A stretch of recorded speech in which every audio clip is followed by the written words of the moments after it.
My CEO wife never imagined that when she returned to the company, I would already be gone. All that remained on my desk was a solitary farewell letter. It read, Willow.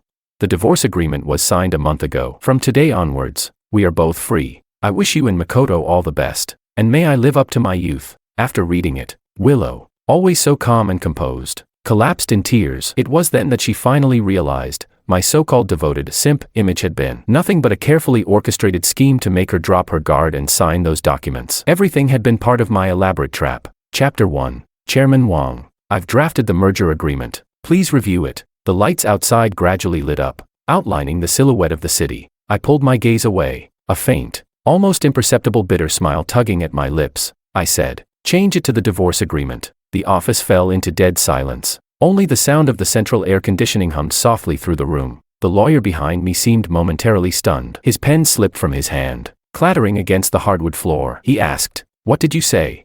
I turned around, calmly stating, I said, I'm divorcing Willow. The lawyer opened his mouth, hesitated, and said, but, as far as I know, you and Lou's daughter haven't. I interrupted him, my voice low. We got married 3 years ago, just didn't announce it publicly. My eyes returned to the merger agreement on the desk. I said, format the divorce agreement like the merger document. My gaze moved back to the merger proposal. Put it in the appendix. This national-scale merger project was the perfect opportunity for me to end this marriage. We had been negotiating the deal for 6 months, and now we were at the crucial signing stage. Lou's company wanted to acquire my chip business, and Willow, as the project lead, would undoubtedly attend the board meeting tomorrow. The opportunity was tomorrow. The lawyer quickly regained his composure and began to explain the divorce process in detail. I appeared to be listening intently, but my mind was already working on tomorrow's plan. I would make her inadvertently sign the divorce agreement as part of the merger documents. Under the fluorescent lights, the lawyer quickly drafted the agreement. When he handed it to me, my gaze fell to the signature line on the last page. My fingers trembled slightly. In that moment, countless memories flooded back. It had been 3 years since that rainy day when we quietly registered our marriage at the Civil Affairs Bureau. Back then, I believed that if I just gave her enough time and space, she would eventually accept this marriage. But 3 years later, she still kept me at a distance, always polite but aloof. I took a deep breath and signed my name on the agreement. The strokes were sharp and decisive, though they carried an unspoken finality. The next morning, the financial district was bustling. I arrived at the meeting room half an hour early and cleverly slipped the divorce agreement into the middle of the merger documents. At exactly 9 a.m., Willow appeared. She wore a beige suit that made her pale skin look even more radiant. Her long hair styled in an elegant updo, revealing her graceful swan neck. She wore a ring on her slender finger, but it was not our wedding ring. No one would have thought that this powerful competitor was my wife. No one knew that someone else lived in her heart. Under her exquisite makeup, there was an unmistakable joy. I knew it was because Makoto was smiling at her from the audience. As I slid the merger documents in front of her, my fingers trembled slightly. I said, sign it, and the company is yours. The document was a hefty 200 pages, and the divorce agreement was hidden in the final appendix. Willow absent-mindedly flipped through the pages, her eyes occasionally glancing toward Makoto in the audience. She signed her name on the divorce agreement without a care, and I couldn't help but smile bitterly. She didn't even realize what she was signing. Just like our marriage, she had never taken it seriously. Our marriage began with a blind date. At that time, Willow had just gotten over the shock of hearing that Makoto was already engaged, and I had been in love with her for a full decade. On the day we registered our marriage, she requested that we keep it a secret. Without hesitation, I agreed, because as long as I could be with her, I would accept any condition. Watching her act out of sorts because of Makoto, my hand holding the pen turned slightly white. I handed her the documents, my gaze fixed on her rapidly flipping fingers. Sure enough, without even looking, she signed her name exactly where I had marked. From the very beginning, she had been like this, unconcerned with anything I handed her. It wasn't until the sound of her heels faded into the hallway that I finally released my clenched fist. I pulled out a photo from my bag, our wedding photo from 3 years ago. In the picture, she wore a forced smile, as if she were simply fulfilling a task. As I ripped the photo to shreds, I remembered the encrypted album I had seen on her phone the night before. It was full of pictures of Makoto, from his early days of ambition to his current success as a proud CEO. Not a single one missing. The latest picture was a post from Makoto's WeChat moments, announcing his divorce. The caption was simple, rebirth. That night, for the first time, Willow got drunk. Her usually calm eyes were filled with uncontainable joy. In that moment, I finally understood, she had never truly gotten over that relationship. This secret marriage had only been a refuge for her to escape reality, and I had always been a dispensable substitute. As I left the meeting room, I overheard whispers from the secretaries. Mr. Ito is finally divorced. I wonder if he'll end up with Chairman Liu. They've been childhood friends. Such a perfect match, don't you think? A bitter smile tugged at my lips. Yes, a perfect match. Willow, soon enough, you'll get what you've always wanted. Once the 1-month cooling-off period ends, you can proudly be by his side. No longer burdened by this marriage. No longer pretending for my sake. No longer suppressing your feelings for him. From today on, I set you free. Chapter 2. The banquet hall in the financial center was brightly lit, filled with the lively atmosphere of a celebration for the successful merger. Chairman Wang, this merger has shaken the entire country. Let me offer you another toast. As glasses clinked and the crowd mingled, I drank my glass in one gulp. The glass was filled with water, but no one knew, not even Willow, who stood not far away. Even if she did know, she wouldn't care. She was surrounded by a group of investors, gracefully engaging in conversation, her elegance as a lady on full display. The chandelier's light and shadows fell on her delicate profile, making her look like a painting. Watching this scene, a bitter smile tugged at my lips. This radiant Willow had never belonged to me. In her eyes, in her heart, there had always been another person. A sudden gasp came from the champagne tower, and I saw Makoto appear in the banquet hall at some point. With a glass of wine in hand, he walked steadily toward Willow, his gaze fixed on her. I watched their intimate interaction, pretending to be drunk as I staggered a little. I swayed deliberately as I stood up, and Willow's gaze followed me. She said, "That's enough. Stop drinking." She steadied my arm, smiling apologetically to the crowd. Chairman Wang is too happy today. I'll take him to rest. In the elevator, I leaned against the cold metal wall, eyes closed as I endured the sway of the lift. Willow's hand was already occupied by her phone. I glanced at her screen, and saw her chatting with Makoto, her face lighting up with a joyful smile. She didn't even notice my pale face. The faint scent of her perfume filled the confined space, becoming overwhelming. I knew this was the birthday gift Makoto had given her. She loved it and wore it almost every day. The fragrance I gave her, on the other hand, had long been forgotten at the bottom of her makeup drawer. As soon as the door to the presidential suite closed, Willow's lips were on mine. I leaned back slightly, half-heartedly laughing through the alcohol. "Let me take a shower first. I'll help you," she said, reaching for my tie, but I grabbed her wrist, silently refusing. Feigning drunkenness, I slowly let go and said, "I'm so tired today. Let me be alone for a while." This subtle rejection mirrored the dynamics of our 3-year marriage. On the surface, everything seemed harmonious, but in reality, we were distant. Willow didn't insist. She merely hummed in response and turned to pour some water. Watching her graceful figure, I closed my eyes. This drunkenness was fake, but the emptiness in my heart was real. Soon, once the divorce agreement took effect, this false warmth would be a thing of the past. I sat on the sofa, my mind clear despite the act I was putting on. Northwest matter how close she was now, her heart would always be somewhere else. By the way, Willow suddenly remembered something and said, "I haven't finished reviewing the merger documents." My heart tightened. I feigned deeper drunkenness and slurred, "I'm dizzy. Let's talk tomorrow." Before I could finish, her phone rang. The moment she saw the caller ID, her whole body tensed. She muttered to herself, "Makoto, this late?" "Willow." The voice on the other end was urgent. "Maria's gone crazy. She smashed the company server. All the project data is. You need to come right now."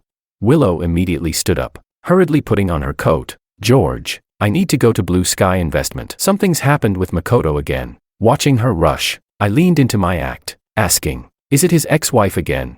"Yeah," Willow explained as she put on her shoes. "She smashed the servers, and now the company's in chaos. I've sent the bodyguards with them. Don't worry." When the door closed behind her, my drunkenness instantly faded. I pulled out my phone and, sure enough, saw a post from Makoto on WeChat. It was a live video, showing him standing on the rooftop of his company building. The camera slowly panned across the skyline. Willow's figure flashed by, as she was helping him deal with the server crisis. The caption read, "The darkness of yesterday is behind us, and a new journey begins." Reading those words, I suddenly understood something. The so-called server incident was just an excuse for their date. I gave a bitter laugh. Standing up and walking toward the wardrobe, I began pulling out every gift I had ever given Willow over the past 3 years, neatly packing them into boxes. Of course, that included the bottle of perfume whose outer packaging had accumulated a thick layer of dust. When Willow returned, she saw me tidying up and asked, "Why are you suddenly packing all this?"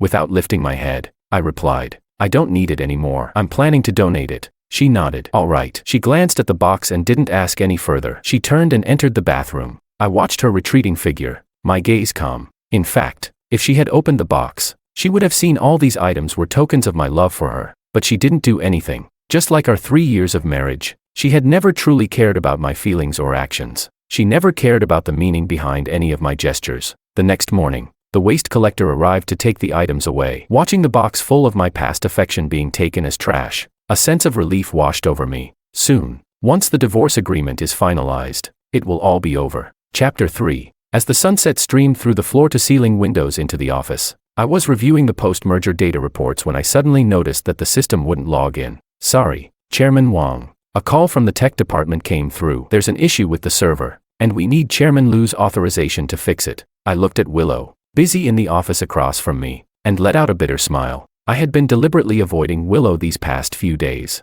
but I never expected I'd have to go to her in person. As I walked through the glass corridor, I overheard the whispers of the secretaries. I heard for tonight's thank you banquet, the chairman specifically requested to bring a partner. Of course, everyone wants to see who Chairman Liu's mysterious boyfriend is. I bet it's Mr. Ito. You can tell how in sync they were during the merger. I pushed open the door to Willow's office. She was on the phone. When she heard my footsteps, she glanced up at me, quickly finishing her call. George, what's up? She asked. I handed her a note that read, I need your authorization. As she began typing in her password, a new message popped up in the WeChat group. It read, attention all departments, for tonight's thank you banquet. All department heads are required to bring a +1. At Willow Liu, the whole financial circle is guessing who your other half is. We should finally meet him tonight. Right. It was a message from Director Zhao. I received it as well. The message was followed by a string of playful emojis. My fingers trembled slightly, but my gaze remained fixed on Willow's face. She seemed to freeze for a moment, then glanced up at me with a hint of hesitation. How about, you come with me? Her words felt like a dull knife slowly cutting at my heart. For 3 years, our marriage had been a secret. I laughed bitterly. The things I never admitted before. Now that we were getting a divorce, admitting them had no meaning anymore. Without much thought, I directly refused. I have a meeting with venture capitalists tonight, I said, forcing a faint smile. And you probably wouldn't want me to go with you anyway. Willow opened her mouth, but didn't deny it. Her silence struck me like a heavy blow. I secretly rejoiced in my heart that I had finally stopped holding on to any false hope about her. I turned away, saying indifferently, send me the fixed data once it's done. That night, the hotel glowed with lights, alive with activity. Willow had just arrived at the banquet hall when she was surrounded by several directors. Chairman Liu, you should find someone to take care of you. One said. Yes, with your qualities, it'd be a shame to stay single. Another added. Would you like us to introduce someone good for you? While the drinking and chatting continued, Willow quietly opened her phone. The top 2 contacts were George and Makoto. After a brief pause, she clicked on the latter's chat. For the first time in 3 years, she took the initiative to invite him to such an event. Makoto appeared soon after, dressed in a custom-made suit that exuded the elegance of a gentleman from a wealthy family. The guests around him couldn't help but cast admiring glances. Just then, an assistant hurriedly approached and said, Chairman Liu, there's bad news. It seems the merger documents have been leaked. Someone online has already exposed it. Willow quickly grabbed the tablet and saw the leaked information. When her eyes landed on the words divorce agreement, her hand trembled slightly. A sense of foreboding rushed over her. She quickly scanned the room for George. For the first time, she left Makoto's side and quickly walked toward George. What is this? She asked, meeting my calm gaze as I stood by the floor-to-ceiling window. Impeccably dressed, I replied nonchalantly. Some investors wanted to inquire about the divorce case, so I made the introduction. It probably got mixed up in the contract by accident. Before she could ask more, a familiar voice came from behind her. Willow, the chairman is looking for you. Makoto's arm naturally draped over her shoulder. Willow froze, not daring to look at my expression but unwilling to push Makoto away. I simply nodded slightly, speaking in a detached, polite tone. Thank you, Chairman Liu, for your concern. We can discuss the business matter another time. As I turned away, I overheard whispered comments behind me. Looks like it's Mr. Ito. They really make the perfect couple in the financial world. I smiled bitterly inside. They were indeed a perfect match. As for me, I was just an unwanted accident. Chapter 4. After leaving the banquet, I returned to my office. Standing before the floor-to-ceiling windows, I watched as the lights in the building across the street flickered out one by one. The image of Makoto with his arm around Willow replayed in my mind, and their intimate posture pierced my heart like a knife. Perhaps I had been hurt too deeply, but now I could no longer feel the pain, only an overwhelming sense of exhaustion. There were still 30 days left in the divorce cooling-off period. Why did it have to feel so long?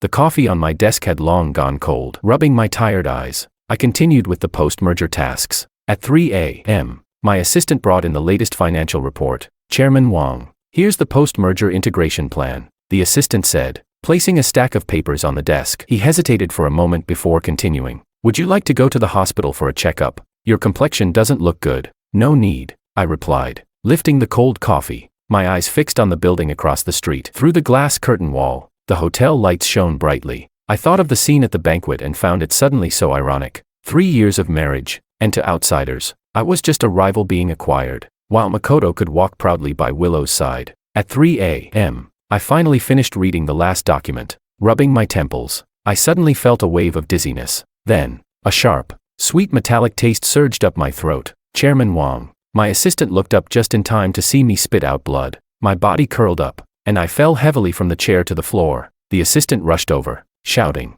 Chairman Wang, hold on, I've called an ambulance. In the private hospital room, the professor finished his examination, frowning. You need surgery immediately. This is acute gastric hemorrhage caused by long-term malnutrition and overwork. Please contact a family member. I looked at the pinned contact on my phone. Hesitating for a moment, I dialed the number. After several missed calls, the screen stayed on the dialing page. The assistant carefully asked, perhaps Chairman Liu is busy with Mr. Ito's investment case. I answered weakly, she's always busy. I gave a bitter smile. It's always been this way, just like every other night in the past 3 years. I turned down all social engagements to have dinner with her, and she was with clients. I studied finance for a year to help her, but she said I was an outsider. I prepared a surprise for her birthday, but she changed her plans to meet about a project. People need to learn to accept reality, don't they?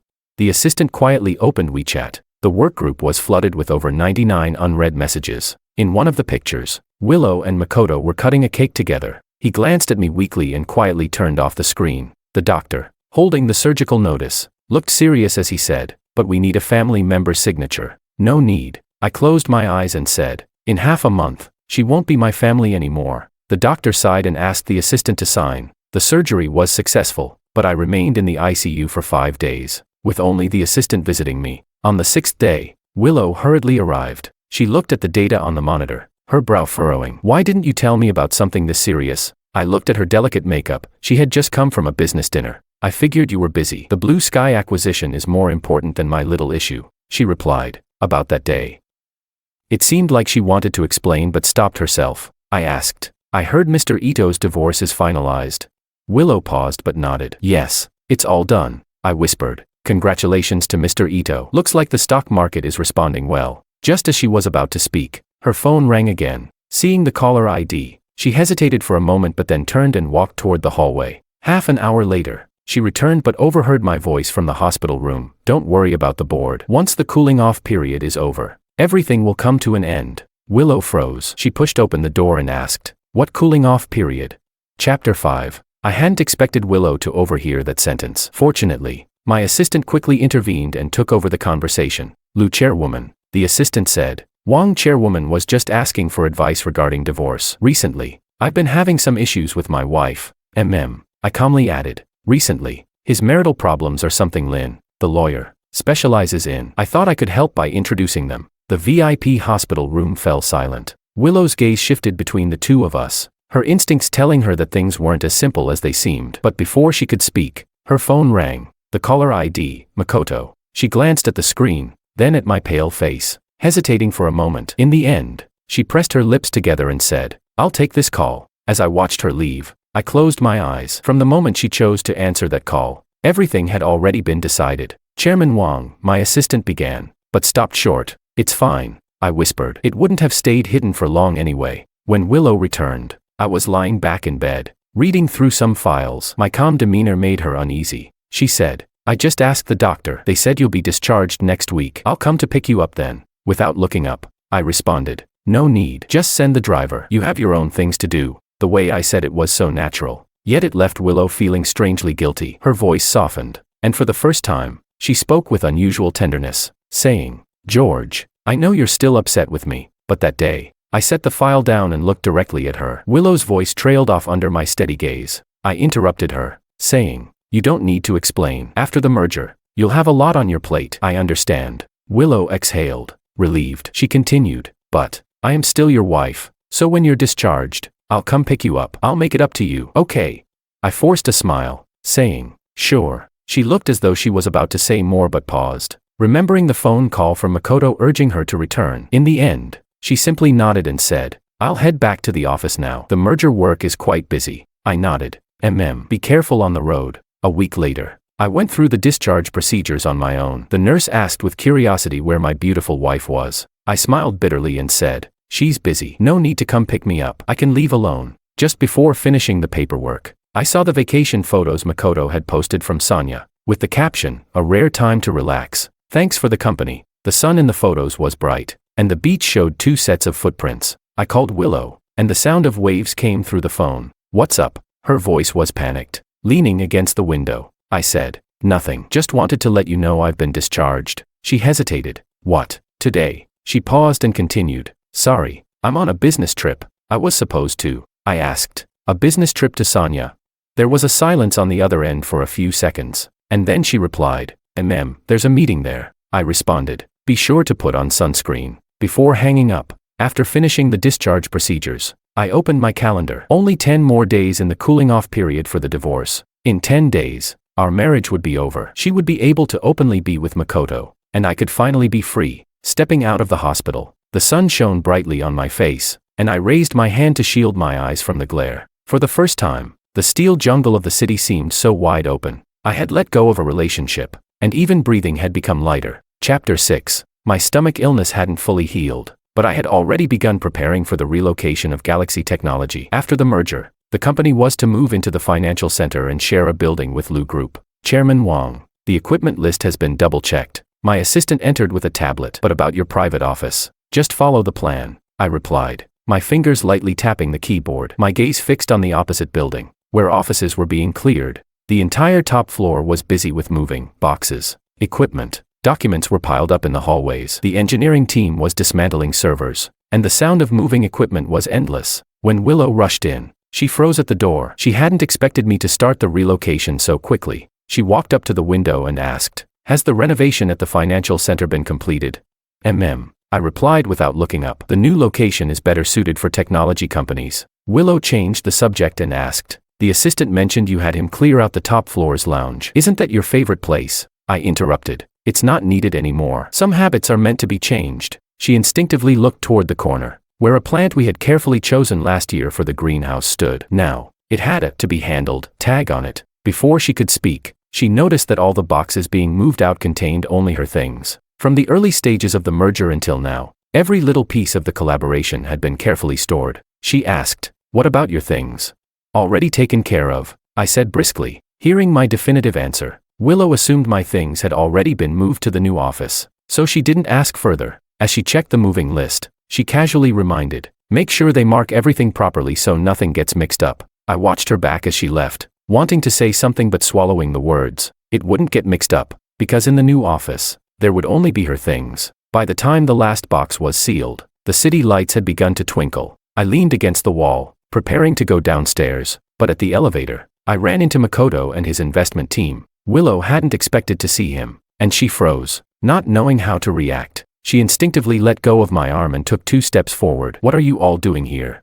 Makoto smiled and took the conversation over. "I heard you were moving, and we happened to be passing by, so we thought we'd see if there's anything we can help with." His gaze fell on me. He asked, "Haven't we met at the private board meeting?"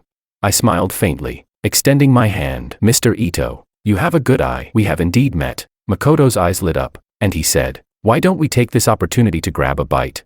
I glanced at Willow's conflicted expression and shook my head. "I'm not feeling well today. Let's do it another time." Willow quickly helped me into the car and said, "I'll take you home to rest." She turned to Makoto and added, "You all go ahead. I'll join you later." As we reached the basement, I said, "I've already arranged for the driver." I stepped aside to avoid her reaching out to me. "You should discuss the project with them. That's more important." Willow, for some reason, felt that my attitude was unusually distant and overly magnanimous. She racked her brain to come up with an explanation. I spoke first. "No need to explain. We agreed, didn't we? Aside from our families, we wouldn't go public until both sides felt it was the right time." "You're not ready yet. I understand." Hearing this, Willow's nervous heart slightly relaxed. She pressed her lips together and said, "After some time, once I'm ready, I'll make it public." I didn't reply, only silently gazing at the floor. 3 years, she'd always said she was waiting for the right time, but I couldn't wait anymore. How many 3-year periods does one have in life? I was truly tired. I raised my eyes and softly said, "Go back. Mr. Ito is still waiting for you." Willow looked at me, her expression filled with regret, but Makoto's message urging her to hurry came through. She apologetically said, "We'll talk when I get home." As the elevator doors slowly closed, I saw her hesitant expression. Once upon a time, I too would have been moved by every one of her expressions, but now, none of it mattered anymore. The car merged into the flow of traffic. The shadows of the sycamore trees flickered along the roadside. From the moment the merger started, I knew this day would come. It just arrived a bit earlier than expected. What difference did it make?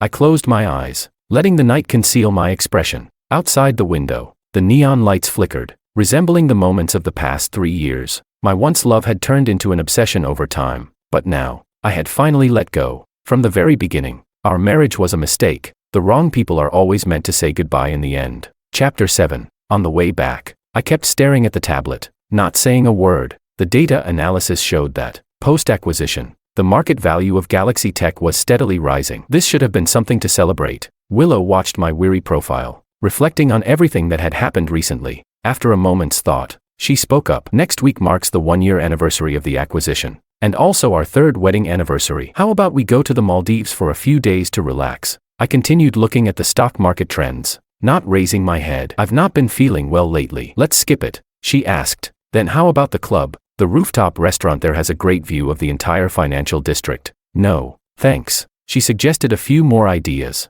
all of which I declined for various reasons. My indifferent attitude, so different from the way I used to eagerly light up at the mere mention of a date, puzzled her. Looking at her confused expression, I finally put down the tablet and said, "Let's visit the exchange instead." Willow frowned. "The exchange?" I smiled lightly. "Wasn't that where you worked when we first met? Let's take a look at the listing hall again." The car fell into silence once more. I opened the calendar. November 7th, the day the divorce cooling-off period would end. November 7th also marked the 10th anniversary of our first meeting at the exchange. It seemed fitting to end it here, in this place of our beginning, with a full circle. I asked half-jokingly, "You won't bail on me this time, will you?" Willow smiled slightly, replying, "When have I ever bailed on you?" I didn't answer, but silently counted the times in my head. The last time she bailed, leaving me alone in the hospital while she was with Makoto for the acquisition. The time she missed the listing celebration because of him, or the time she skipped the restructuring meeting for his investment meeting. A week later, the autumn sun bathed the entire financial street.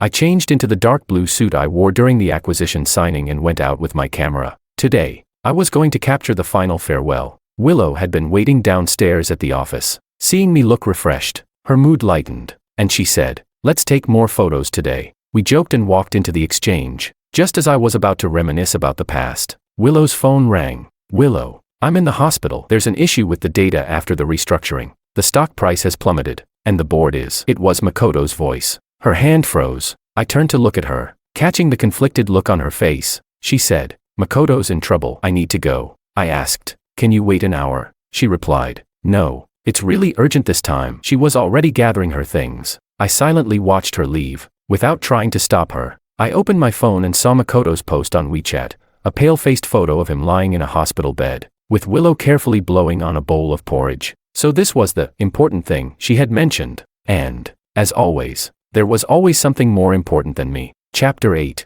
At that moment, everything fell into place. It had all been an excuse. She had gone to be with Makoto. Looking at the post, I suddenly smiled. For something as trivial as Makoto's upset stomach, she wouldn't even spare me the last half hour of our time together. Thinking about how quickly she rushed away just now, I shook my head. "Willow, if you knew this was the last time we would spend together, would you still have left in such a hurry?" No one could give me an answer, and I no longer expected one. I opened my inbox and sent a message to my lawyer. "Lynn, today is the last day of the divorce cooling-off period. Are there any remaining formalities?" The reply came quickly. "Everything is in order, Chairman Wang. From today on, you are free. Congratulations on your new beginning." New beginning. The phrase made me feel unexpectedly at ease. So this was what letting go felt like. It was like unloading a heavy burden, but also like losing all weight, leaving me unsure how to stand tall. Back in the office, I began packing up the last traces of what had been. The moments we shared in the past had all turned into memories that now needed clearing away. The cup she had made me my first coffee in, still with a faint lipstick mark. The business plan she had reviewed with all her annotations. Neat handwriting yet with force behind each word. And that photo of us when we rang the bell. Her standing beside me, smiling so brightly. I carefully packed each item, as if each one was a story. softly telling of times that could never be recaptured. 10 years. How long was that? Long enough for all of one's obsessions to turn into farewells. I folded the letter neatly and placed it under the pen. I picked up the already packed luggage. This office, which had borne so many memories, would soon have a new owner. Willow, from this moment on, we have no more ties. May you get what you desire. When I left, I didn't look back. I thought to myself how cowardly I was, to have spent 10 years, all this time, before finally expelling from my heart someone who never belonged there. At that very moment, Willow had finally finished dealing with the crisis at Makoto's company. She didn't relax until she saw Makoto's update. Thanks to Willow's help, everything turned out fine in the end. Driving back, she suddenly remembered our earlier plans. She dialed George's number, but it was off. She sent a few messages, but there was no reply. For the first time in 3 years, she couldn't reach him. A wave of inexplicable panic washed over her, and she immediately turned the car toward the company. At this hour, George was probably still working in his office. When she entered, however, everything in the office was neatly arranged, but there were no traces of him. She rushed through every floor, but found nothing. Finally, when she returned to the office, she saw the letter resting quietly on the desk. It read, "A month ago, the divorce agreement was signed. From today on, we are both free. I wish you and Makoto a bright future, and I hope that from now on, I will live without regrets." Each word on the letter felt like a blade, piercing deeply into Willow's heart. Her fingers trembled, and she could hardly breathe. What did it mean that the agreement was signed? When was this agreement made? The pen in her hand slipped and clattered on top of the stack of documents. The top sheet was unmistakably the divorce agreement. Her pupils contracted sharply as she trembled, flipping to the last page. George's signature was neat and clean, and on the left side, she saw her own signature, Willow. In that moment, all the details she had overlooked flooded back in a rush. The day of the acquisition signing, when he asked her to sign, but had just come from Lynn's office, the moment Lynn handed over the acquisition documents, and the fleeting look of panic she saw in his eyes, the things he had gradually taken care of over the past month, all likely connected to her. When she thought of the new office at the financial center, it all made sense. Everything had been arranged to her preferences. George had orchestrated this elaborate scheme right under her nose, making her sign the divorce agreement, and then quietly disappearing. A surge of anger and panic rose in her chest. Willow grabbed the agreement and the pen and ran toward the elevator. With a loud bang, the office door was flung open, startling Lynn, who was caught off guard by the noise. Willow asked, "This divorce agreement, you handled it, didn't you?" Her voice was trembling like never before. Chapter 9. Lynn, the lawyer, looked up and saw the usually efficient and commanding financial queen standing in front of him, completely lost and out of control. He hurriedly put down his coffee and said, "Yes, I handled it. The process was standard. What's the matter?" Willow gripped the divorce agreement tightly in her hands, her voice trembling in a way he'd never heard before. She asked, "Why didn't you tell me beforehand? This is my divorce." Time seemed to freeze in that moment. Her mind went blank, except for the constant echo of the word divorce. 10 years, they'd been together for 10 years. How could it come to this?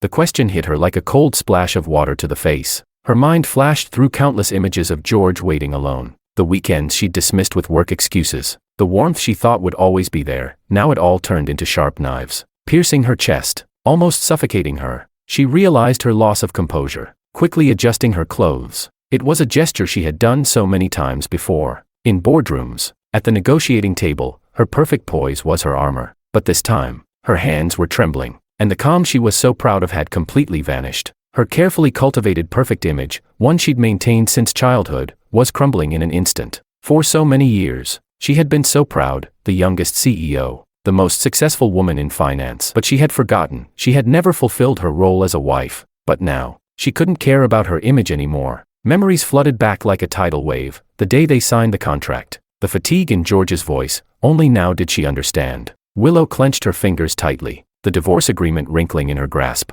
She thought about their past. Every argument, George had always been the one to back down first, and she had never cared about the loneliness in his eyes. She trembled, her voice barely a whisper. How could this happen? How could he? But deep down, a voice kept asking, how could you ignore his love for so long?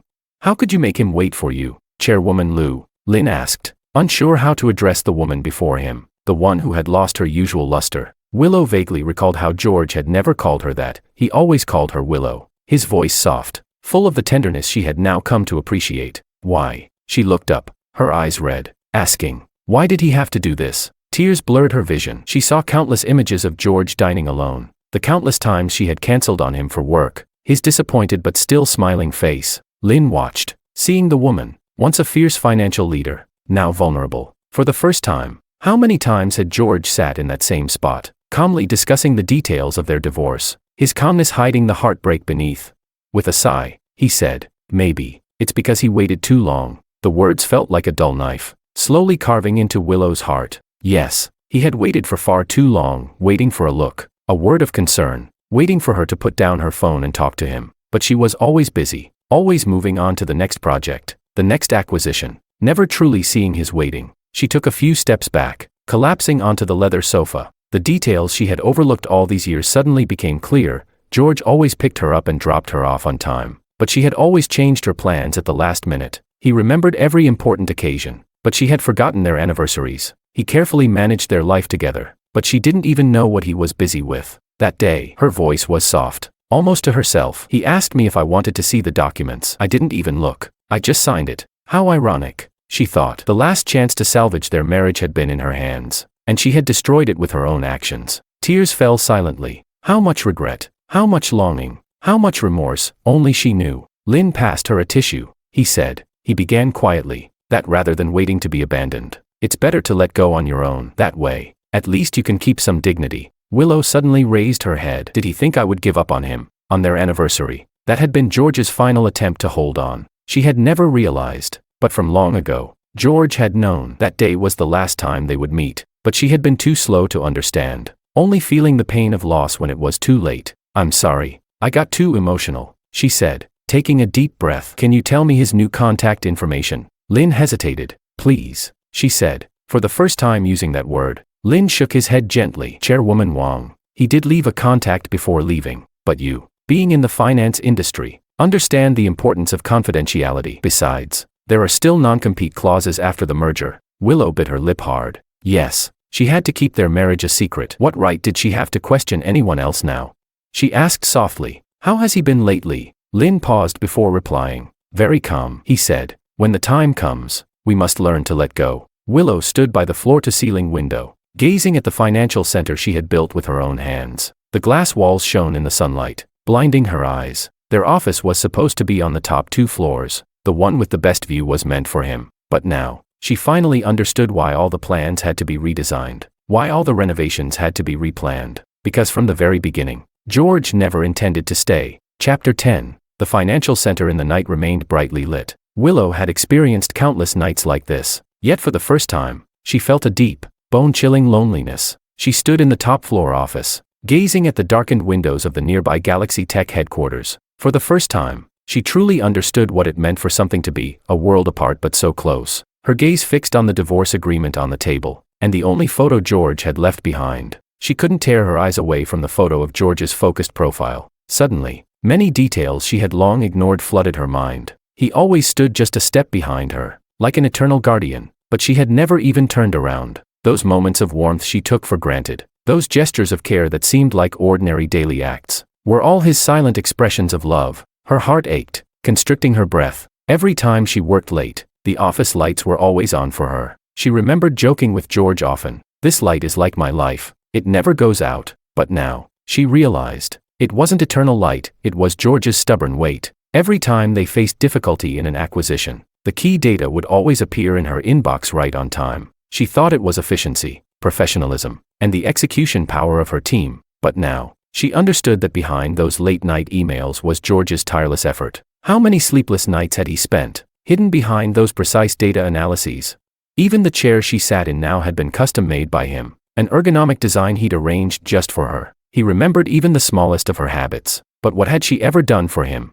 Her phone suddenly rang. It was Makoto. She stared at the name that used to make her heart race, but now it felt strangely unfamiliar. She didn't answer. Instead, she began flipping through her emails from the past month. Every merger document, every project report, carried his meticulous mark. Those files she had signed off on without a second thought, those contracts she handled without lifting her head, had all been his goodbye. 2 hours ago, all the permissions in the contract management system had automatically transferred to her account. 3 years from the easy signature on the marriage contract to the unintentional divorce. Had she ever truly treated this relationship seriously? Chairwoman, The assistant knocked and entered. "The board has asked you to review this." "Wait," she interrupted. "Is Wang's smart platform still in use?" The assistant responded. Before he left, he deleted all the code. He said it was for post-acquisition data security. Another blow. She finally understood the meaning behind his words. Some habits are meant to be changed. From the code to her, he had already erased everything from his heart. The office plant on her desk continued to grow quietly, the one they had chosen together. She still remembered George saying, "Just like the stock market, no matter how cold the winter, if you hang on, you will see spring." But now, it seemed like this winter would never end, and spring would never come. "Lu chairwoman," the assistant spoke carefully. Before Wang chairman left, he left a password. It was an encrypted file, with their wedding date as the password. Her hands trembling, she clicked open the file. It was a piece of code. The comment read, "This is the company's core technology." What kind of emotions did someone who used their wedding date as a password have, when they were planning to leave but still considered her future?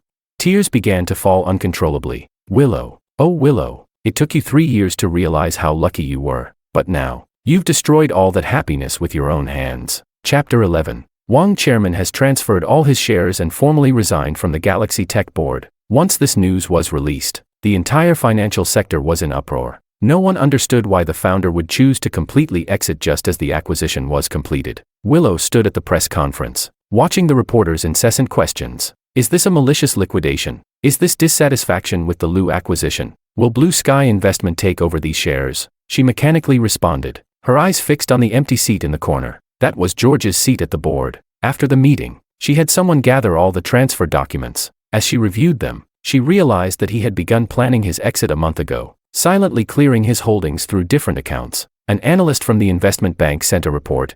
Galaxy Tech founder's exit causes market confidence to waver. Downgrade recommended. She smiled bitterly. He had left using the most professional financial tactics, in front of everyone, but no one knew that what she had lost wasn't just market value, it was a heart. Behind those cold numbers was a relationship she had destroyed with her own hands. Lin, the lawyer, handed her a document. "This is Chairman Wang's final instruction," he said. "He asked me to give it to you today." It was a transfer agreement, gifting all his technology patents to Lu Inc. free of charge. The signing date was 1 month ago. Lin added, he said, "This is your divorce gift." He paused before continuing. "A fair transaction. Everything is settled." Willow's fingers trembled. George, always decisive, had spent an entire month planning this departure. She finally understood. He hadn't been reluctant to leave, he had wanted to make their separation dignified. Just like their marriage, always maintaining a perfect surface. That night, financial news continued to roll in. Galaxy Tech founder's mysterious exit. AI giant George's whereabouts unknown.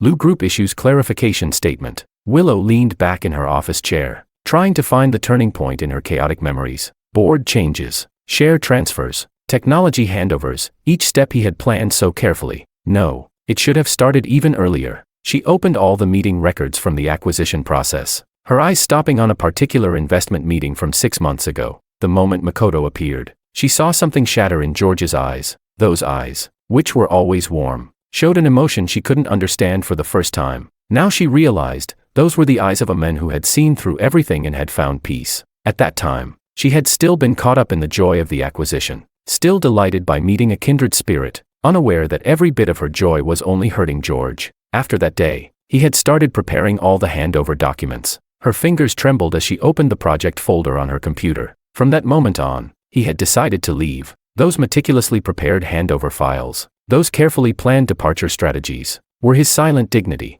Willow clutched her head, recalling every detail from the years gone by. 10 years ago, she, as Lu Inc.'s financial queen, had chosen this self-made tech genius. She admired his talent, but had never entered his heart. If at the beginning, she had been attracted to Makoto's noble demeanor, then in the 3 years after her marriage, she had already buried that feeling. But faced with George, who had always watched her, she carried a sense of guilt. Perhaps it was this guilt that led her to choose this marriage under the pressure of her parents. She naively thought that giving him a chance was the best compensation she could offer. But what she didn't know was that the greatest suffering for someone who loved her was to get the person they shouldn't have. She didn't know that for someone who truly loved her, this marriage was the deepest torture. Every acquisition negotiation, she had been pursuing perfect valuations, but she had never taken the time to truly account for her emotions. She gave him a marriage contract, but never her true heart. She thought she was giving him a chance, but little did she know that this was the greatest hurt to him. After the investment meeting, George had stood by the floor-to-ceiling windows and said,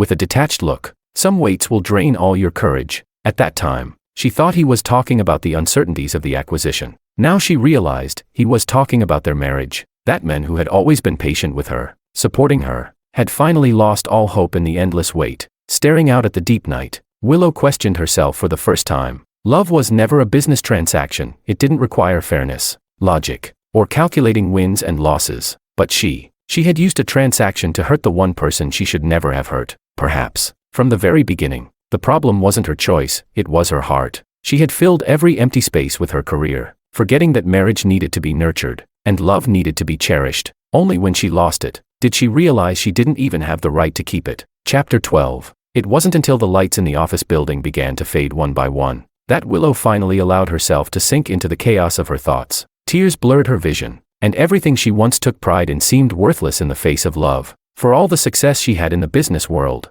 she had failed miserably when it came to her emotions. Every decision had been spot on, every move flawless, except when it came to the most important thing, love. That was where she had made the worst mistake. She remembered the unease when she had proposed the idea of a hidden marriage, and how George had agreed almost immediately. Now, looking back, what was going through his mind when he accepted such a harsh proposal? Did his always gentle eyes ever hold a trace of pain?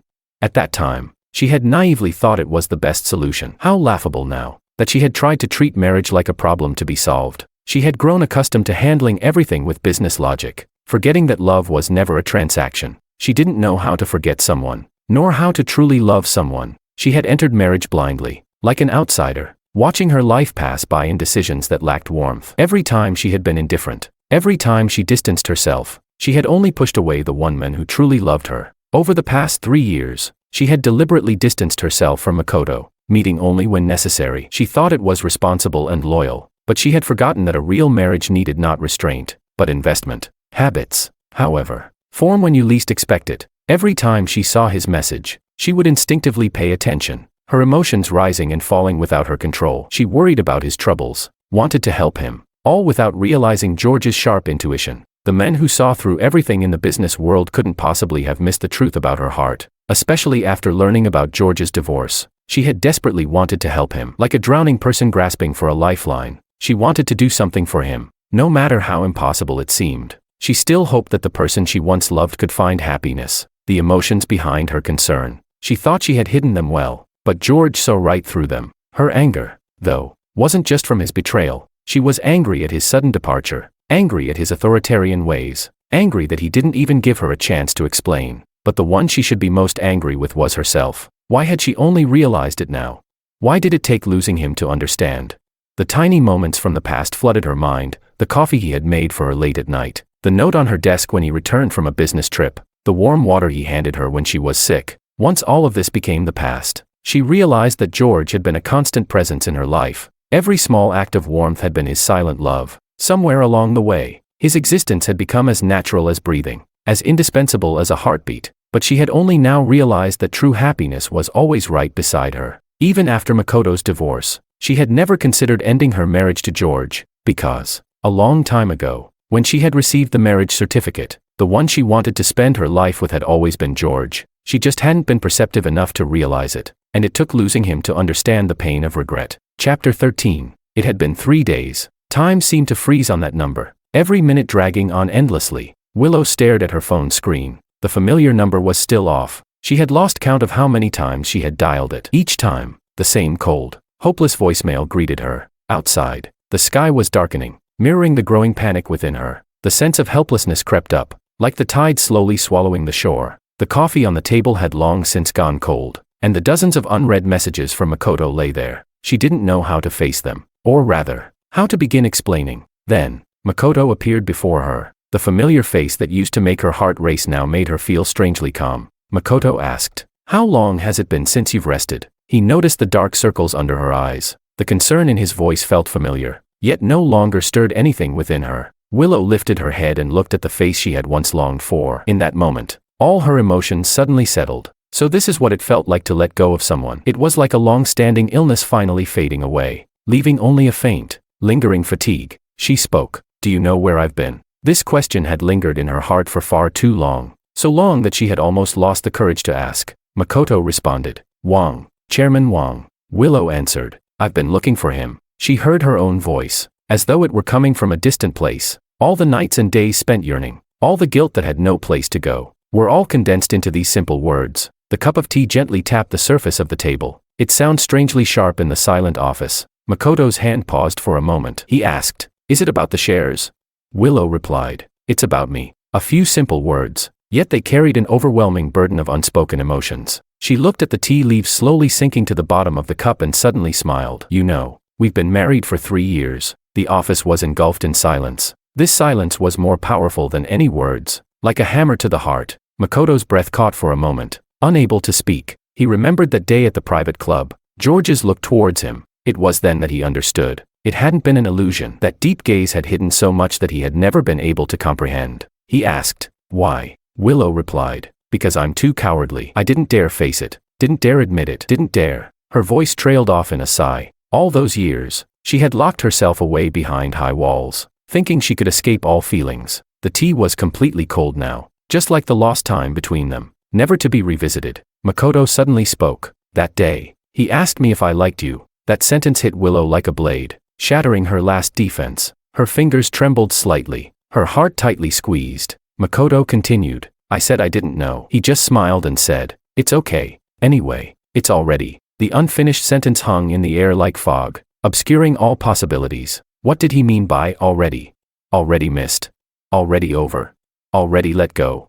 Willow smiled bitterly. "I thought I had hidden it well." Tears fell silently, spreading into small puddles on the desk. The perfect facade she thought she had created had been utterly transparent in front of the one person who truly understood love. Makoto stood in silence, then paused by the door, saying, "Some people don't disappear. They're just people you've never truly seen." That sentence was the final blow, shattering the last of Willow's self-deception. The door closed quietly, and Willow sat in the empty office, watching the night slowly engulf the city outside. All the regret and guilt flooded her heart like a tide, drowning her in that moment. She finally understood, the deepest way to hurt someone wasn't with hatred, but with an unseeing love. For all these years, she had hidden her sincerest love in the deepest corners of her heart, only to make the one person she truly cared for bear the most pain. Chapter 14. On the 7th day after George left, Willow had reached her breaking point. She had searched everywhere, contacted everyone she could think of, yet still no news of him. The sense of helplessness nearly crushed her, but at her lowest point, she somehow found clarity. Rationality told her that even though the cooling-off period had passed, the divorce papers hadn't been finalized. Whether for the certificate or the lawsuit,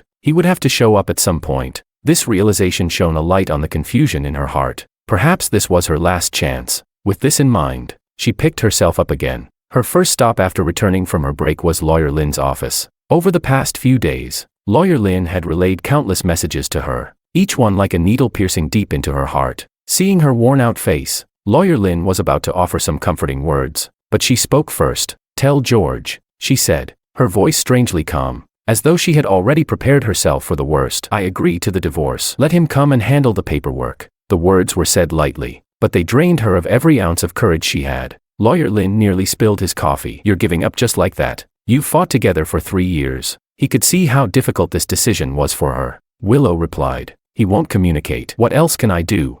She forced a bitter smile, one that was tinged with helplessness, and added, "I can't drag it out in court, can I?" That smile masked so much pain, but only she truly knew it. Back in her office, she leaned back in her leather chair, the tension in her body finally beginning to relax. In truth, this was just a temporary measure. What she wanted most was to see him again. If he came back, she'd have the chance to explain the things she hadn't said, the feelings she had kept buried. 10 years of love, surely, there was still room to salvage it, right? This thought was like a lifeline, giving her the strength to keep going. Meanwhile, I was enjoying the sunshine at a seaside resort. In the past week, I had visited 3 cities and seen different landscapes, almost managing to forget all my troubles. At each place, I would wonder, what would it feel like if I were here with her? But as soon as the thought crossed my mind, I would quickly suppress it. Then came the message from Lawyer Lin. She agreed to the divorce. The words were like a bucket of cold water, snapping me out of my pretended calm. Looking at the phone screen, I suddenly felt uncertain. How could the woman who had always resisted give in so easily? The one who never surrendered. How could she just let go so readily?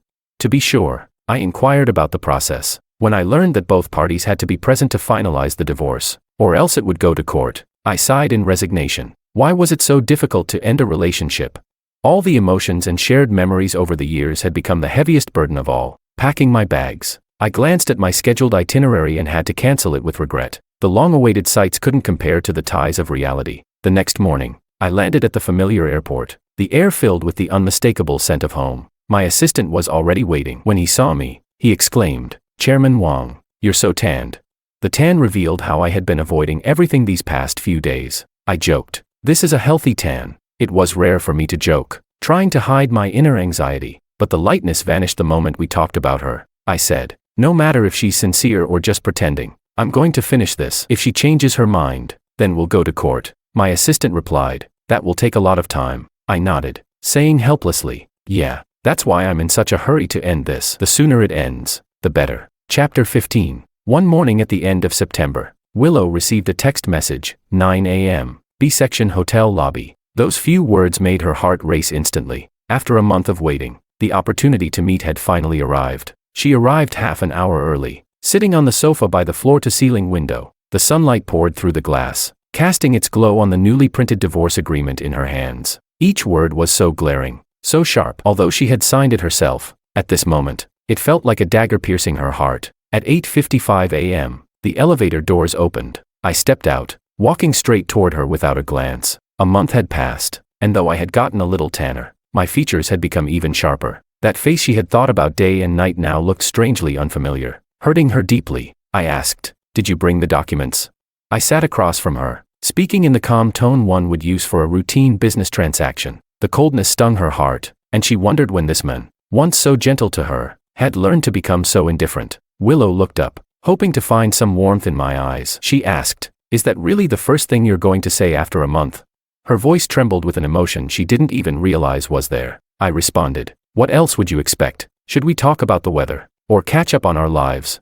She said, "Can we talk for a bit?" Just as if her voice was laced with pleading, hoping to seize one last chance. I interrupted, "Let's finish the paperwork first, then we can talk." The man who had once yielded to her every whim was now firm in his refusal. She said, "I didn't bring the documents." Her voice seemed to come from far away. I stood up, saying, "Then we'll do this another day." The coldness in my voice left no room for warmth. Willow's voice trembled. "Please." She grabbed my wrist, the warmth of her fingers almost bringing tears to her eyes. She said, "Let me explain." The words were forced out, almost as if they were squeezed from between clenched teeth. The once proud financial queen was now begging. The heat from her palm made me stiffen slightly. I looked down at her delicate hand, almost as if I were seeing a stranger's. For a moment, I seemed to waver, but then I quickly returned to my indifference. I said, "Chairman Liu." I slowly pulled my hand away, my tone even colder. "The most basic rule in business is that missed opportunities never return. Explaining is just a waste of time." Each word was like a carefully calculated strike, hitting Willow where it hurt the most.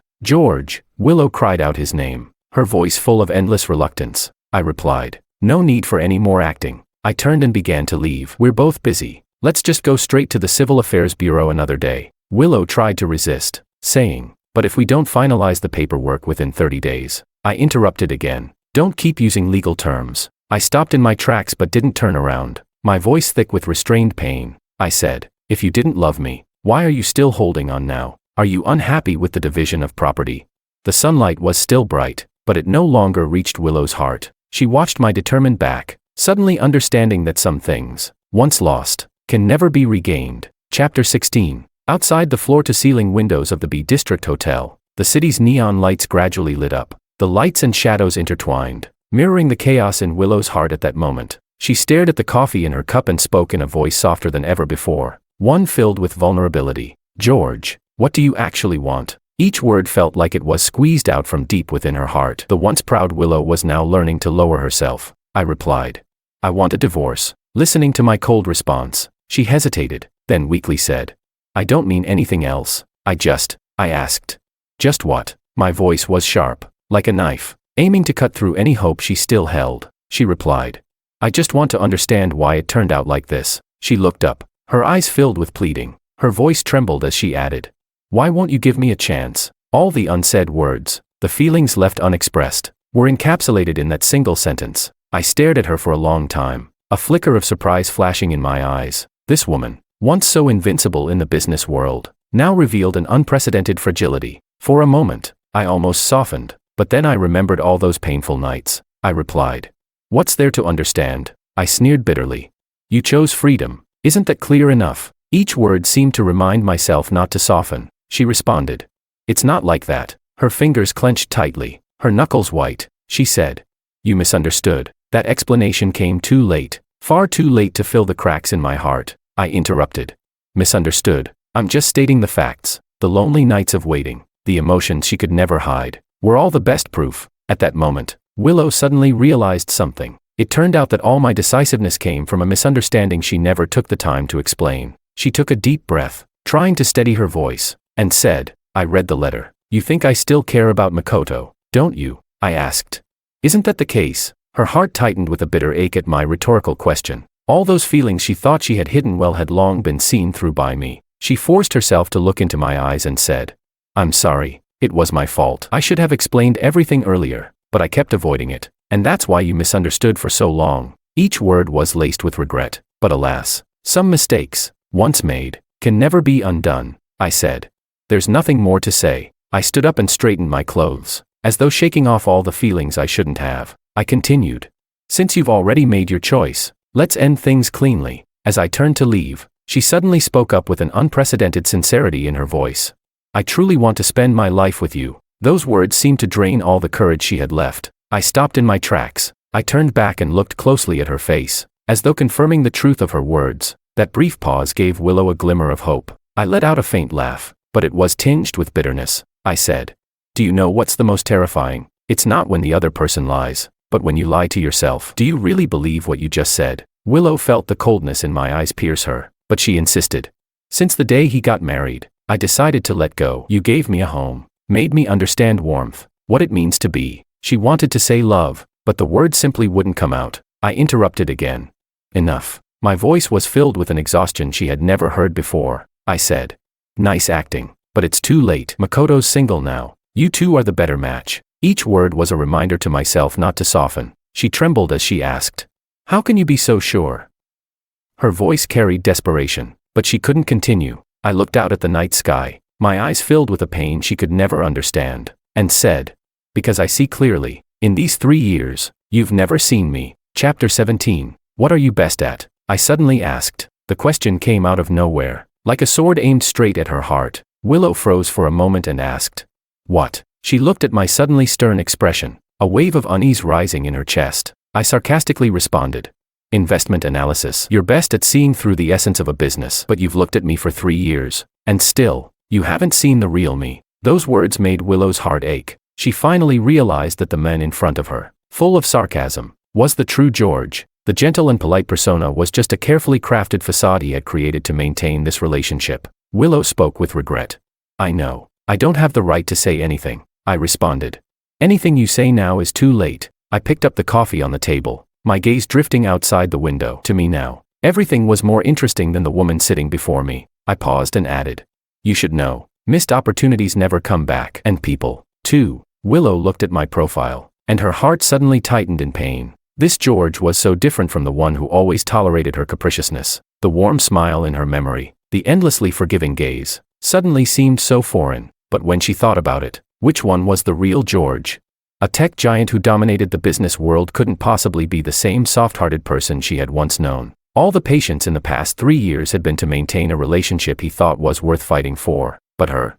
She had taken George's dedication for granted. All those nights he waited alone, the silent care, the repressed grievances, she had chosen to ignore them. And worse, she had repeatedly rubbed salt into his wounds, using work as an excuse to avoid his warmth, using overtime to escape his affection, and using Makoto's issues to erode his confidence. This realization tore at her heart like a knife. She could almost feel the blood racing through her body, each heartbeat screaming in pain. The warmth she thought would never change, the tolerance she had always taken for granted, had all been destroyed by her own hands. I stood up, speaking with detachment.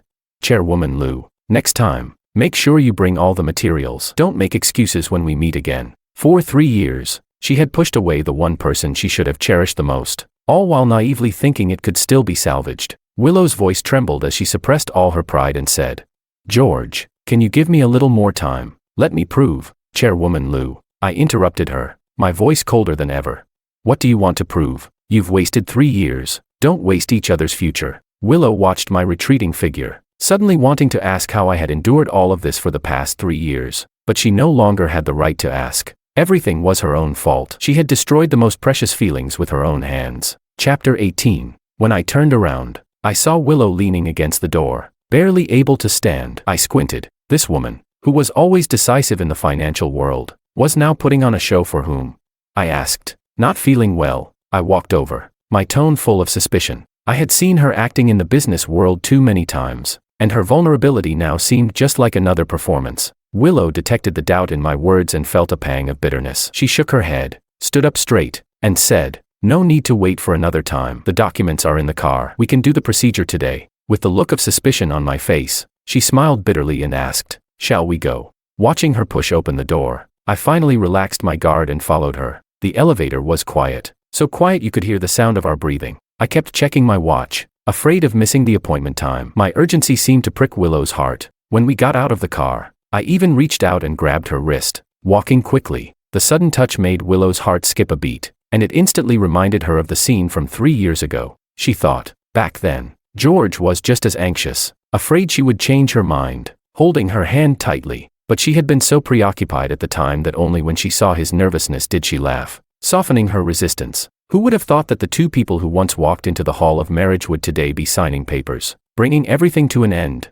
The warmth she had taken for granted, the love she had ignored, had now turned into deep regret. As she watched the crowds in the Civil Affairs Bureau, she suddenly felt that an ending wasn't that scary. Since he had decided it was a mistake, then let it end here. She wouldn't force someone who didn't want to stay, but from today on, she would wait for him in a different capacity. This time, it would be her who pursued his footsteps. Perhaps he wouldn't give her the same opportunity she had once had, but it didn't matter. She was willing to wait for him for another 10 years, or even the rest of her life, because the moment she said, "I do," she had already decided on him. But it was only too late to realize that love wasn't something taken for granted. It needed to be carefully nurtured. When the procedure was finished, it was rush hour. I looked at the brand new divorce certificate and exhaled in relief. The ease I felt at that moment made Willow's heart ache, but it also strengthened her resolve to start anew. I said, "All right, thank you for these 3 years. Goodbye." I turned to leave, my tone full of hidden relief, but then she suddenly grabbed me and said, "Who said goodbye?" This time, she wouldn't let go so easily. I looked down at the divorce certificate in my hand,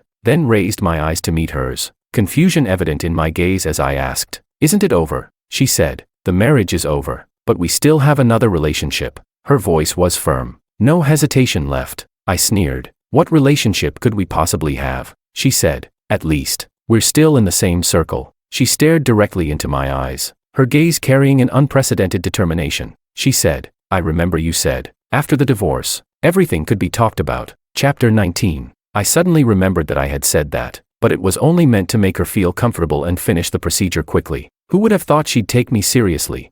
This woman, who never easily admits defeat, was now showing incredible persistence at this moment. I did say that, but I didn't say it had to be now. I shrugged nonchalantly, trying to cover up the unease in my heart with a joking tone. "Let's do it another day," she asked. "When is another day?" Willow didn't release my wrist, her voice carrying a stubbornness I had never heard before. She said, "Are you going to disappear again like last time?" Without a word, her words hit me where it hurt. I glanced away, instinctively avoiding her gaze. Those days of avoidance, those nights of unwillingness, were all exposed in that one sentence. She continued, "After all, you changed all your contact information. If it weren't for both of us being in the financial industry, I probably wouldn't even know where you are." Each word felt like a knife, precisely cutting through my disguise. I felt a pang of guilt. I had done that more than once. Every time I thought of her, I instinctively chose to escape, as though by doing so, I could avoid the attachment I shouldn't have. She asked, trembling, "Do the things you say not matter to you?" I frowned,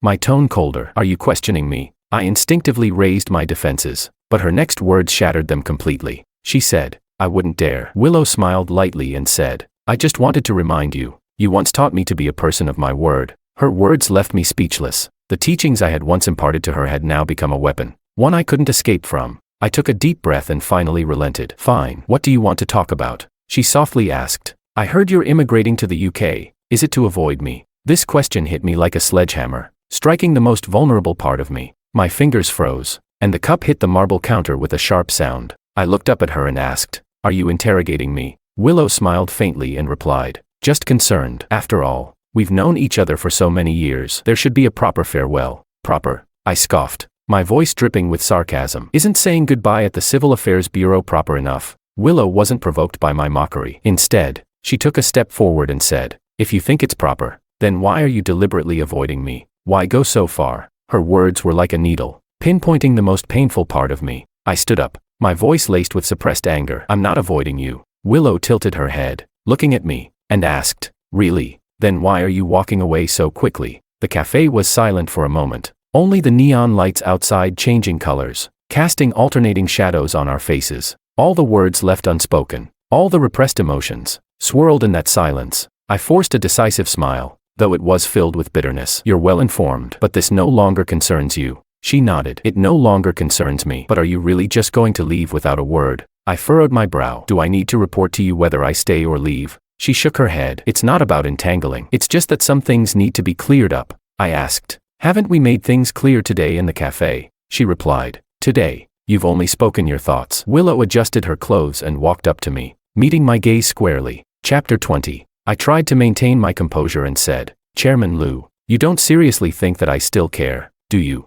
Autumn in Shanghai is always unpredictable. As I turned to leave, the sky suddenly opened up, and rain poured down in sheets, as if trying to wash away all the lingering regrets. Willow saw my annoyance and smiled, a hint of warmth filling her heart. She asked, it's about to rain. Did you come by car? She already knew the answer, but couldn't help but ask out of concern. By subway, I replied irritably, my tone masking my growing frustration. It's hard to get a taxi around here, she said, pausing for a moment before adding gently, if you don't mind, I can give you a ride. I didn't respond to her, but as I walked out, I stopped in front of the downpour. It's going to rain heavily outside. Her voice came from behind me, carrying a touch of amusement. You can get wet if you want, she said, though her footsteps remained hesitant. Willow watched my still figure, her lips curling into a faint smile. This man still couldn't change his stubbornness and softness. Some habits are deeply ingrained in kindness over the years. The car was silent, save for the sound of raindrops hitting the windshield. The rain grew heavier, beating on the roof like a rhythmic song of longing.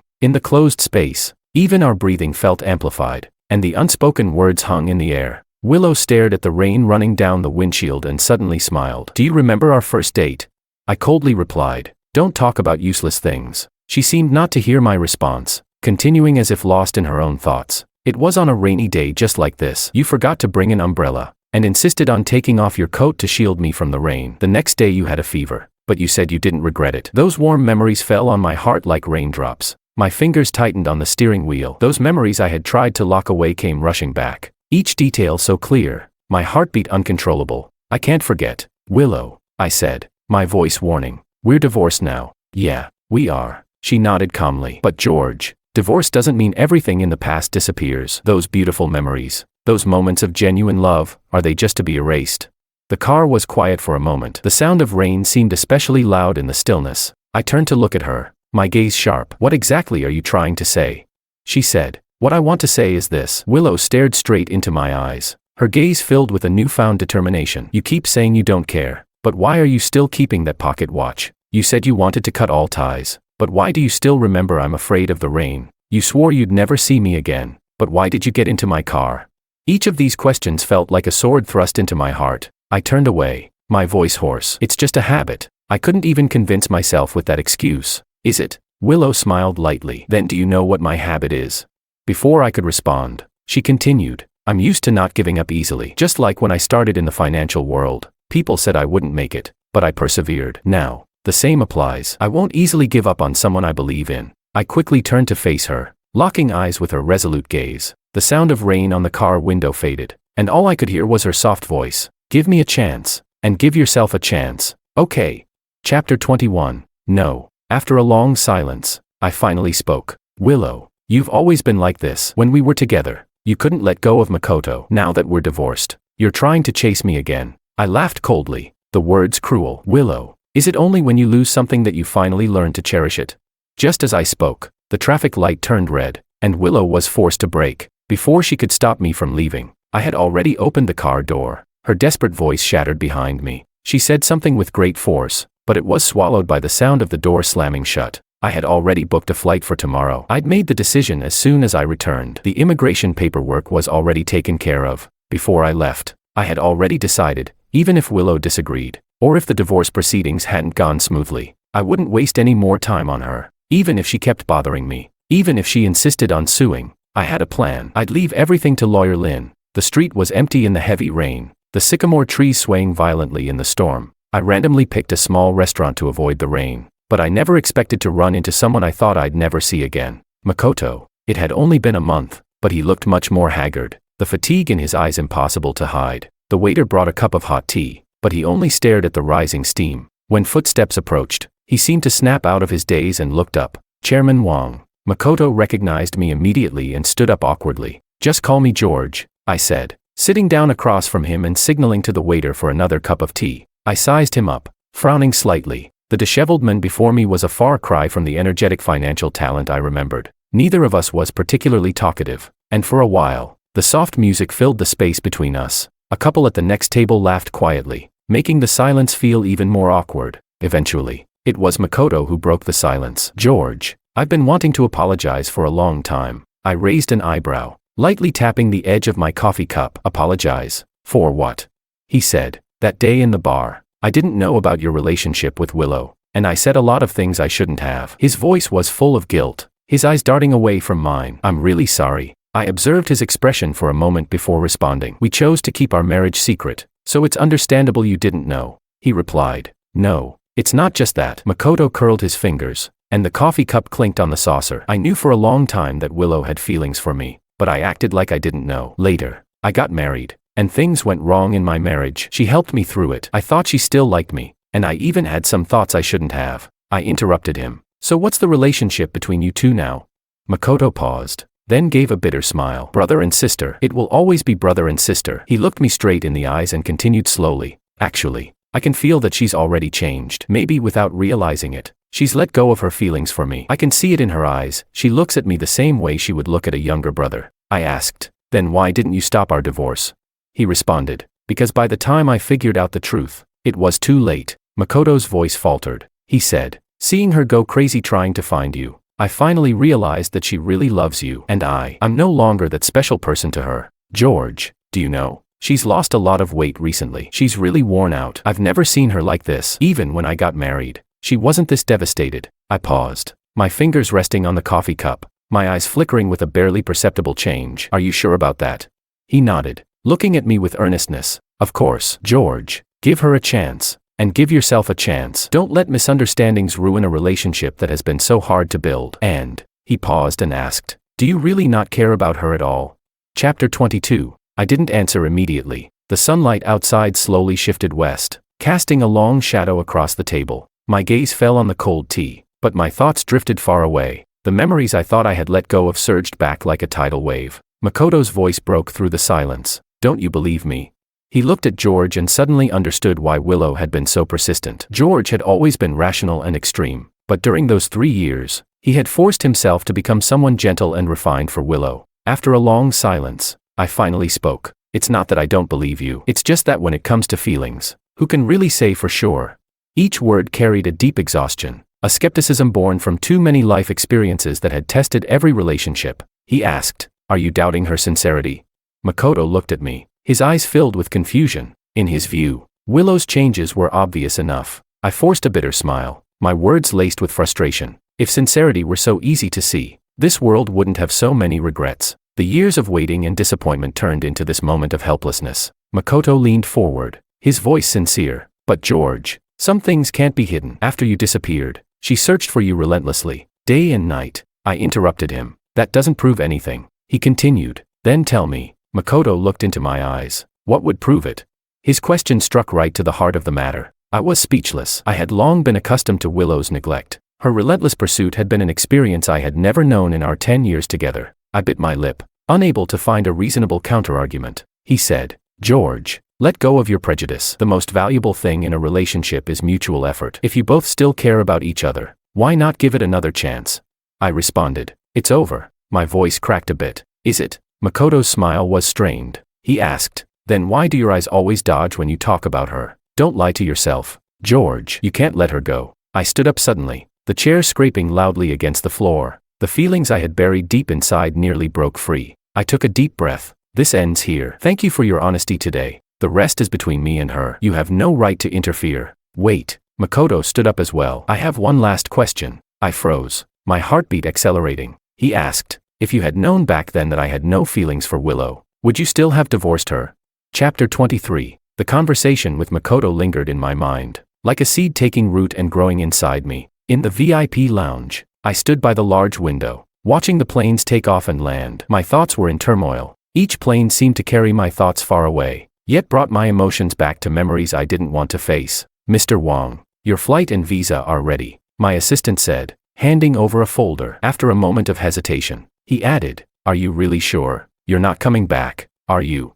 I took the folder but didn't respond, although I had never admitted it. This time, there was a part of me that was running away. I needed to leave, to find a place that would allow me to calm down. But within that calm, there was a hidden reluctance that I couldn't even explain to myself. My assistant was the only one seeing me off. As I walked through the VIP passage, his nagging voice echoed in my mind, reminding me of someone from many years ago. She had said, "Make sure you eat on time. Don't work too hard. If anything happens, call me. Let me know if you need anything." I couldn't help but smile. "I'm going to London, not a deserted island." "No need to worry so much," the assistant, clearly concerned, replied. "When you went to Singapore for a business trip, you didn't contact anyone for a whole week. I almost called the police. This time you're gone for a year. How can I not worry?"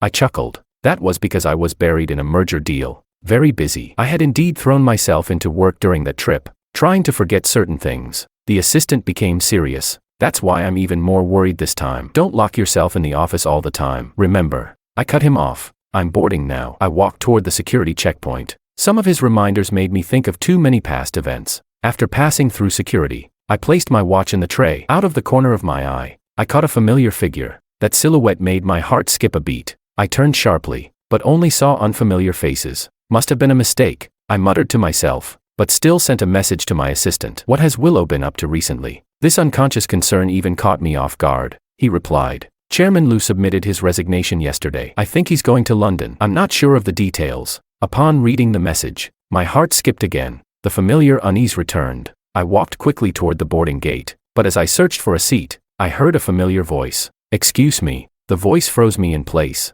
I slowly turned around and met a pair of eyes that were smiling at me. Time seemed to stand still in that moment. All my attempts to escape collapsed in an instant. Willow stood behind me, her face displaying just the right amount of surprise. "What a coincidence," she asked casually, her tone light, but it made my heart race. I coldly asked, "What are you doing here?" She waved the ticket in her hand, saying, "I'm going to London too. Looks like we're on the same flight." Her smile had a playful, almost mischievous edge, like a successful hunter. I glanced at her seat number and already knew this wasn't a coincidence. This woman, she would never give up on what she wanted. Chapter 24. The cabin was quiet enough to hear faint breaths. Willow turned her head slightly, watching the side of George's face, which was intentionally feigning sleep. His brows were slightly furrowed, his eyelashes fluttering. He was clearly still troubled by their earlier conversation. She couldn't help but remember 3 years ago, when they had just gotten married. He had been the same then. Every time she came home late from work, he would sit on the sofa pretending to read, but his eyes would constantly steal glances toward the door, and she, in those days, would always turn a blind eye to it, even going so far as to avoid his concern under some pretext. Looking back now, those small gestures of tenderness, the restrained glances, the unspoken hopes that she had ignored, had quietly accumulated into the resoluteness that stood before her today. Willow shifted her gaze, letting out a soft sigh. Since he wasn't willing to listen now, she would wait. After all, this time,